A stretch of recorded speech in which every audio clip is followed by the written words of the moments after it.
MS em Dia Preview, informação até você nesse programa, tá? A subsecretária de Políticas Públicas para a Igualdade Racial em Mato Grosso do Sul, Ana José Alves. Ela tem engajamento nessa luta que não é de hoje, é de décadas, para a gente falar sobre racismo e muito mais, principalmente a questão do respeito. É ela que vem agora, depois de uma batalha, uma jornada intensa do Novembro Negro, né, que foi a programação ápice de um ano inteiro de trabalho nessa pasta. E se fosse você, ficava no vídeo para acompanhar essa conversa.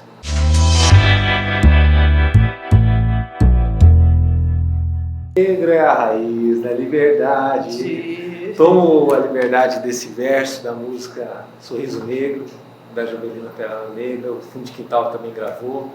E é praticamente, eu acho que um hino que ele... De um grupo de gente que cantou o Brasil, cantou a nossa realidade e cantou o negro, né? E um povo que, sem ele, o Brasil não seria o que ele é hoje, nas suas principais vocações e potencial. Mesmo assim, a gente ainda precisa, no mundo de hoje, no mundo moderno, no mundo de tecnologia e tudo mais, trabalhar a conscientização e trabalhar esse resgate e, principalmente, um reequilíbrio de uma gente que atravessou lá de além-mar, ficou acorrentado por séculos e séculos e que ainda busca o seu espaço com muita dificuldade dentro da nossa realidade de país, que é diferente de outros países. Eu até queria a opinião da senhora, que tem uma sabedoria internacional a respeito. O Brasil, ele ainda não aceita a importância do negro na sua história, ou é algo que a gente tem que ficar lembrando por conta da situação que a gente vive, da informação muito rápida e muito superficial, de manter as pessoas dentro da história. E saber, olha, meu amigo, a gente teve aí uma canetada há 2 séculos atrás, mas depois daquilo aí tem muito trabalho a ser feito ainda. E por isso que existe o Novembro Negro e todo um trabalho durante o ano inteiro que aqui em Mato Grosso do Sul se transformou em política de Estado. Sim, essa caminhada nossa, a gente vem de anos, de décadas atrás, né? Há muito tempo atrás. E a gente tem uma análise dentro da cronologia de que são 324 anos após a morte de Zumbi dos Palmares, nosso líder, da liberdade, né? O que é consciência negra? A gente luta pela liberdade do povo negro, do nosso povo negro. E 131 anos pós-abolição. Então, dentro dessas cronologias que a gente tem, pois é, muito pouco tempo. Então, a gente fala, 131 anos pós-abolição. É o quê? Um século, né? E dentro desse um século, a luta nossa, ela é todo dia, né? Então, a gente tem que estar constantemente, né? Nós que estamos à frente, né? Dessa luta, dessa caminhada. Então, chega no mês de novembro, a questão é essa, não é a semana da consciência negra, é o mês da consciência negra. Por quê? Porque daí a gente tem a culminância, né, de todas as ações, de todos os projetos, de tudo que é trabalhado no ano inteiro. Então, a culminância é no mês de novembro. Por isso da gente fazer, né, nós que estamos à frente da gestão, né, da subsecretaria, né, da Igualdade Racial do Estado, o governo afirma o compromisso, nós estamos ligados direto ao governo do Estado e subordinados à Secretaria de Cidadania.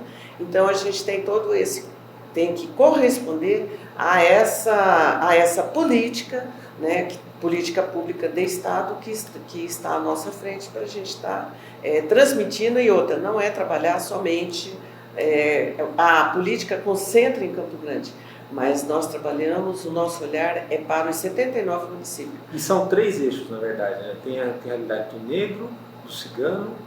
A política pública, né, da igualdade racial, ela é voltada para 3 segmentos aqui no estado de Mato Grosso do Sul.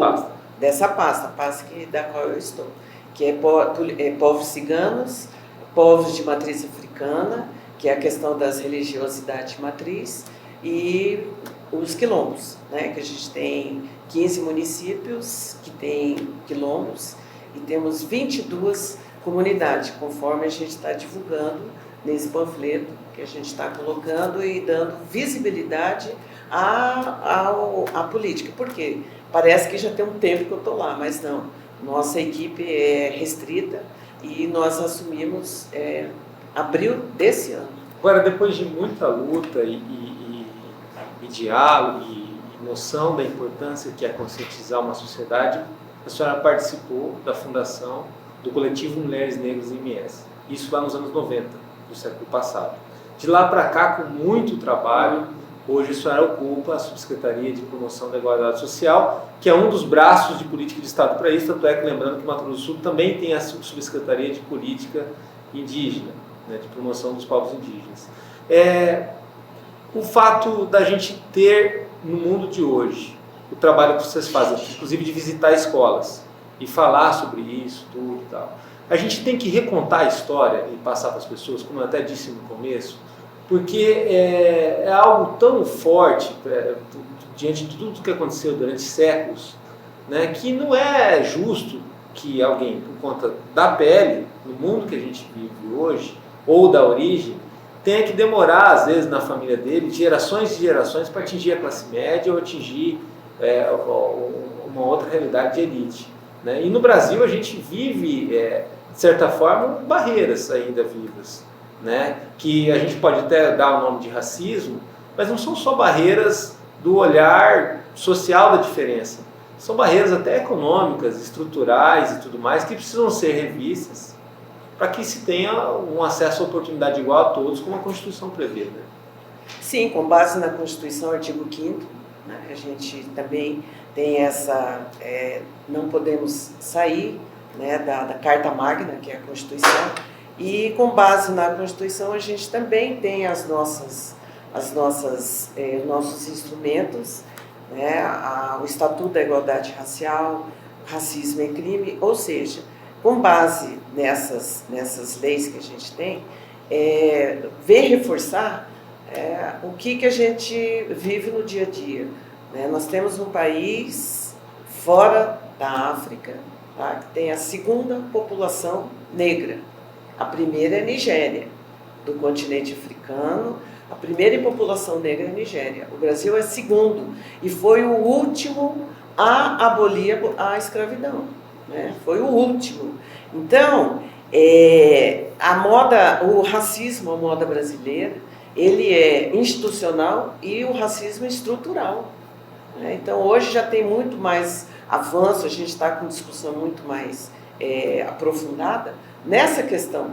Tá? Porque a gente que está, né, nós mulheres, que eu cofundadora da organização pioneira, né, da qual a gente também foi para um enfrentamento da questão de gênero e raça.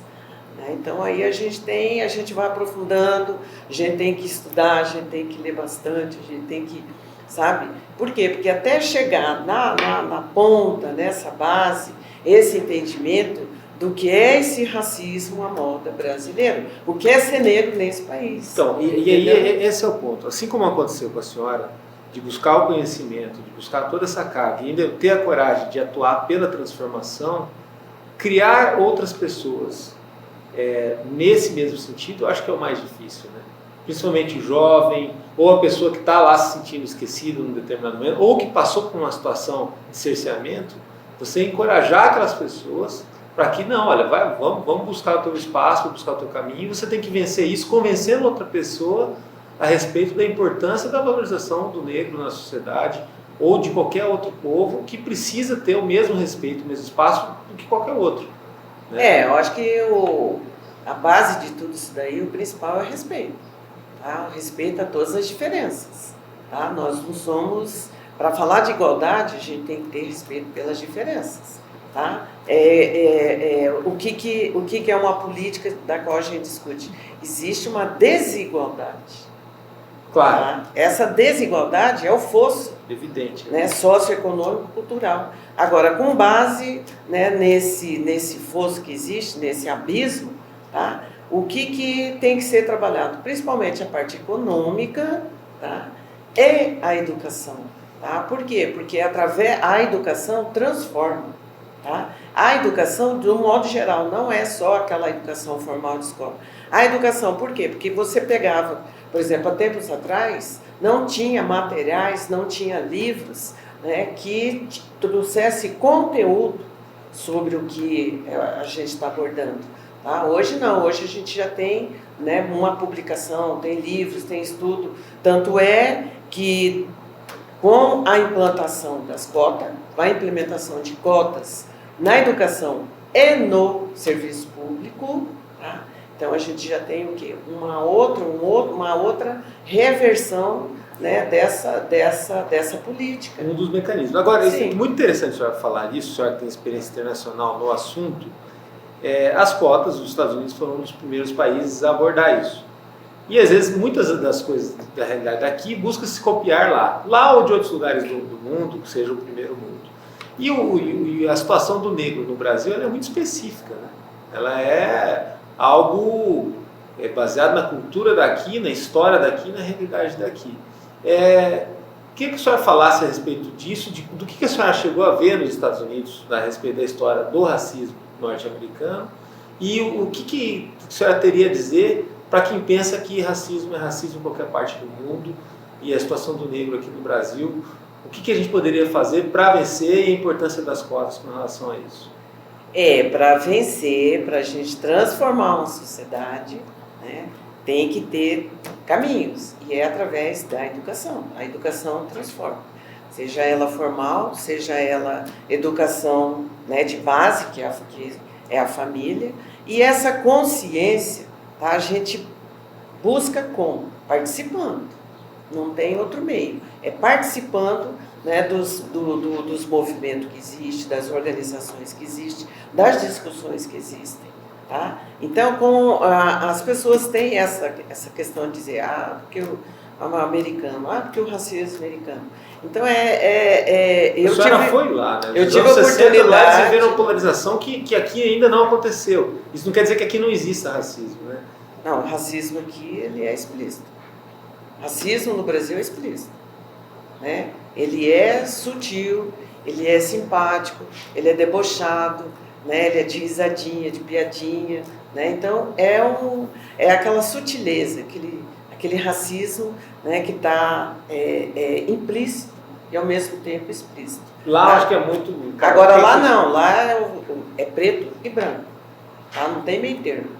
É uma linhagem branca e a tua linhagem negra. Então não é assim, eu tenho uma corzinha melhor, pega aqui a nossa cor, aqui uma pessoa na tua tez, ela fala, eu sou branca, tá? Então os estudos apontam que é difícil de saber quem que é branco.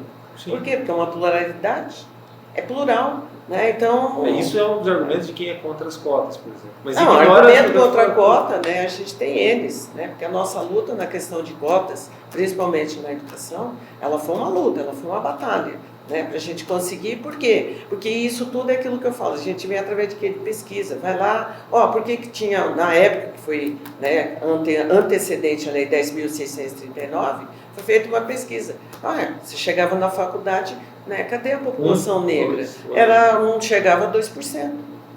Né? Então tinha alguma coisa que estava errada. Tá? Mas aí, concluindo, aí a gente escuta muito, porque o americano, porque o racismo americano, o africano, o estadunidense, né, eles foram para a luta mesmo, a luta de viver ou morrer. Não foi uma coisa fácil. Eu tive a oportunidade de ir quando eu era conselheira nacional da igualdade racial. Né? Então eu tive essa oportunidade e a gente teve uma comitiva, então onde a gente foi fazer uma troca de experiência, né? Como é que é lá, né? Como diz o português, o português, como é que é lá e como é que é aqui, né? Até a gente tem toda uma linguagem que não é nossa também, né? A gente não tem uma linguagem nossa também. Então aí você depara com a situação, né, de perversidade, de austeridade, né? Então lá a situação não é o que a gente fala.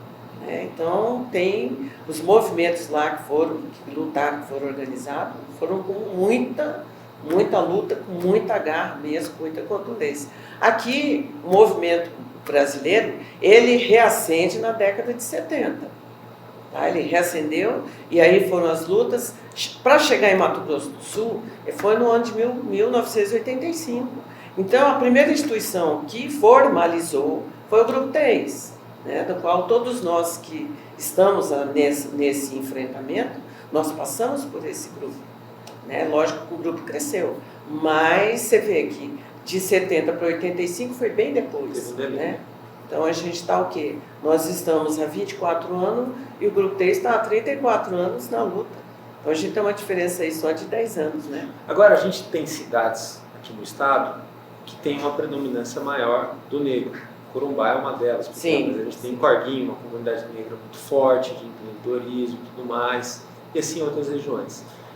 Ter a política pública de estado, não de governo apenas, como tem sido feito agora no Mato Grosso do Sul, ajuda a mapear essas situações e atuar também com engajamento social específico para isso, né? Porque entender que a realidade dessas pessoas também não envolve só um acesso ou uma condição de oportunidade, envolve elas não renegarem a própria cultura, a própria origem, né? A situação é quilombola, tá? Quando você cita aí Boa Sorte, os quilombolas, eles têm a sua tradição, a sua cultura. Tá? Você não pode deixar morrer, né? Se não preservar, os morre. quilombos. Né? O que eram os quilombos? Então a gente tem que remeter o que era quilombo, o que é quilombo, como que é quilombo. Né? Então a gente tem toda uma política voltada especificamente para essas comunidades. Tá? Então foi também com base, né, na Constituição, com base no Estatuto, com base em tudo que tem legal, tá? Para estar fazendo esse trabalho. E o que a gente prima com essa população? Primeiro, a quilombo. Né? Nós temos quilombo urbano. Né? A sociedade sul-mato-grossense, nós sul-mato-grossenses, temos que saber que Campo Grande, capital, tem 3 comunidades quilombolas. A sociedade sul-mato-grossense precisa saber que tem 22 comunidades quilombolas em 15 municípios. Né? Aí, por incrível que pareça, vai me perguntar qual o maior município que tem comunidade quilombola? Neuac, 4. Né? Aí vem Corumbá, 3, 2 ribeirinhas, 1 urbana. Tá? Campo Grande, 3, 1 urbana, que é a Tia Eva, que é referência, né, nacional e internacional também, e 2 urbanas e 1 rural, que é a Chácara do Buriti. Então nós temos 2 comunidades urbanas, Tia Eva e São João Batista, e a Chácara do Buriti, que é a saída para São Paulo. E Corumbá, 3. E os demais municípios, é tudo uma comunidade. Tá? Então eles têm, o quilombo é rural, ele não é urbano. Então tem essa diferença do urbano, né, que a gente precisa ir lá para resgatar, que esse é o nome mesmo, porque as pessoas falam, né, não é mais nem resgatar. Para nós sim, é resgate da nossa ancestralidade. Por quê? Porque nós somos descendentes, nós somos afro-brasileiros, descendentes de africanos. Nós não fomos convidados para vir para esse país, nós fomos trazidos de África no transatlântico. Né? Então eu acho que a discussão é muito rica, o entendimento é um processo que a gente tem que estar passando essas informações, tem que estar falando disso todo dia para ter uma conscientização e uma transformação de pensamento. Né? Aí que a pessoa vai, que negro que eu sou, que negra que eu sou. Eu sou mulher negra, né, ativista, eu sou mulher negra, eu sou filha de negro. Né? Então isso eu estou afirmando, né? Não é ninguém apontando para mim, é uma autoafirmação. E um dos pontos que a gente precisa também trabalhar muito, que é, né, da população, devido a todo esse processo perverso da qual passou, tem que ser trabalhado a autoestima. A população negra tem essa situação, né, da questão de baixa estima. Então tem que ser trabalhado muito, muito mesmo. São vários fatores, né? Lógico que a gente concentra na educação, na saúde, nas políticas públicas, né, principais, segurança, né, saúde, educação, segurança, assistência social. Né? Então tem as políticas públicas que tem que atingir e chegar lá na ponta. Mas sobretudo a identidade, né, que é o principal. Identidade, pertencimento, né, da onde que eu vim, né, quem sou, da onde que fomos trazidos, né, que a gente fala, nós não viemos, nós fomos trazidos, mas aqui a gente tem que fazer esse questionamento, né, quem sou, qual o meu pertencimento, qual a origem nossa, né? Para daí você tendo a sua identidade e pertencimento. A que grupo que eu pertenço? Né? Até a gente faz uma discussão que você observa que nas outras etnias, né, você observa assim, a pessoa, ela nunca fala assim, vou dar um exemplo que aqui na nossa população, aqui é árabe, japoneses, sírio e libanês, né? Então você não vê o japonês falar assim, eu sou japonês brasileiro, ele fala japonês. Ele não fica falando, ele tem uma cultura que ele permanece, que ele preserva, ele tem aquela, sabe, ele segue aquela cultura, ele apresenta aquela cultura. Já devido todo o processo estruturante, né, do racismo, que ele é estruturante, né? Então ele tem o quê? Há um rebaixamento, uma subalternização da população negra. É essa que é a questão, eu acho que é isso que tem que ser disseminado e tem que ter realmente debate, discussão e diálogo sobre essa situação para a gente ter a compreensão da nossa condição de população negra. Obrigado pela entrevista, parabéns pelo seu trabalho, parabéns ao governo do Estado de Mato Grosso do Sul pela coragem de estar fazendo isso de uma maneira responsável e contínua. Muito obrigado pela oportunidade, espero ter transmitido e numa linguagem entendível. Perfeito. Tá bom? MSD Preview, informação até você, acompanha nosso trabalho no www.msdia.com.br ou nas redes sociais, no YouTube, no Facebook, no Instagram, é só buscar lá MSD. Até a próxima, ficamos por aqui.